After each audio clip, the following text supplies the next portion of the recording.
Hello, my name is Rob, and I make board games. And today that game is Magnificent Merchants, a game about making people happy while pursuing fame, fortune, and fanciness.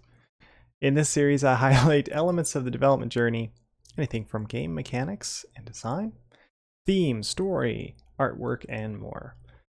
And as you can see, I'm still working from this prototype from the last video. But today I'm going to talk about Renown, which is one of the main ways that you score points in the game. And the main way you win is by having points, like many games. So what is Renown? It is your fame throughout the regions and the lands. So in the mountains of Jubilee, you have the pink track up here, which tracks your renown in that region. But you also have a track for the deserts of Droomlai and the islands of Ugron. So in these three regions you can gain renown in each, and at the end of the game players will score based on their relative positions on the track. So if red player is first, they get points. We're going with 8 for now. And if green is second, they get 4 and blue only gets 2. And if there's more players, then they get nothing. You're competing on each track, so it's possible for you to win in the mountains, but lose in the deserts.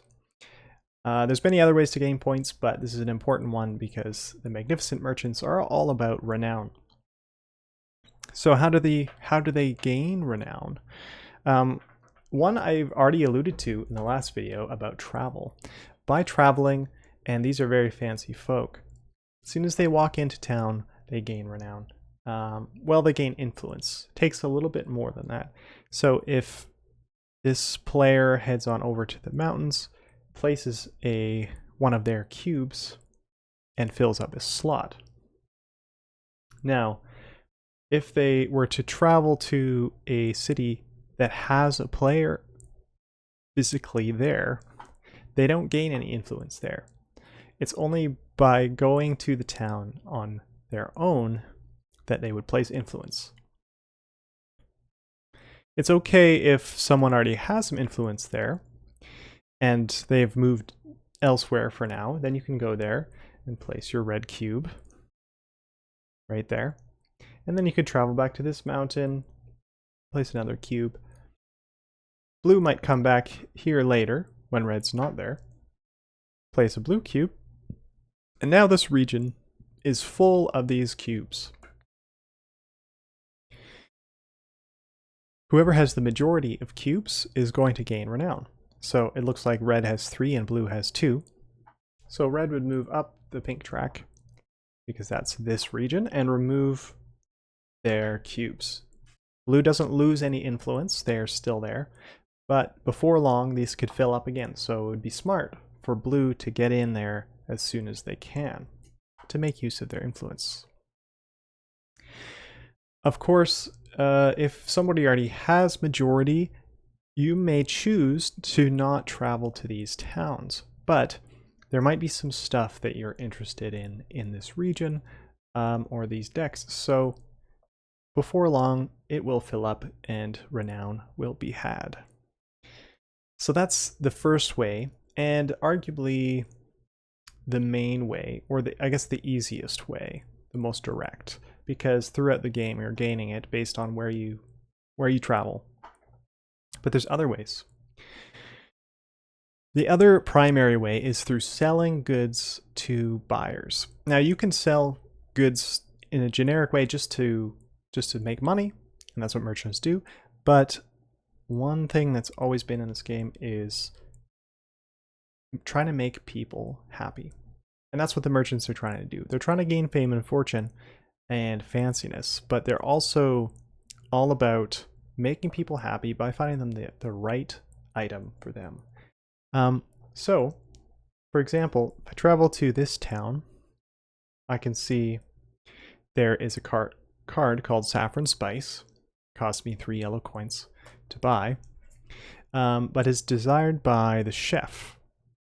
So if I can sell this to the chef, I could just sell this to whoever buys food, but if I could sell it to the chef, then I will gain renown. It happens to be that the chef is right here. So if I travel to this town and take this card, it says chef, the chef wants saffron spice, pays 5 blue for it. And says, I'm always on the lookout for new flavors to use in my recipes.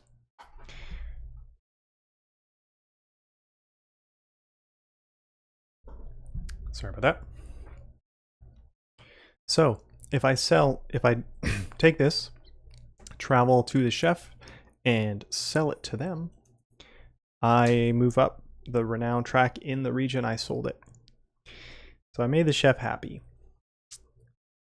The other way to gain renown is through buying special items. So there's a bunch of items that you buy just for your merchant, and they just help you and they upgrade you. So this one is a pendant. The pendant of Trifosa, gain 1 renown in all 3 regions. That's probably the best card. So I would gain 1, 1, and 1. And then there's other ones as well, like the pets. So the lucky lizard. I can't wait for artwork on this, for these cute little animals. The lucky lizard. When you enter the desert region, place 1 influence, plus 1 influence. So once I have this lucky lizard, travel to the desert, I would place my usual influence and an extra one somewhere. So gaining influence faster throughout the game, I will definitely have more renown because of my lucky lizard. So there you have it. That's renown. That's how it works. And at the moment, those are the main ways that through which you gain them. I'm still developing the shop locations, and we play tested with them. They're a lot of fun. They go here, and you can basically buy or build a shop that you own and you invest in at each city. And there are ways of gaining renown through those as well. So there you go. Let me know if you think this sounds interesting or run-of-the-mill. If you have any suggestions on other ways that the merchants could gain renown, or if you think it's too complicated and you'd rather play poker. Let me know down below in the comments, and thanks for watching.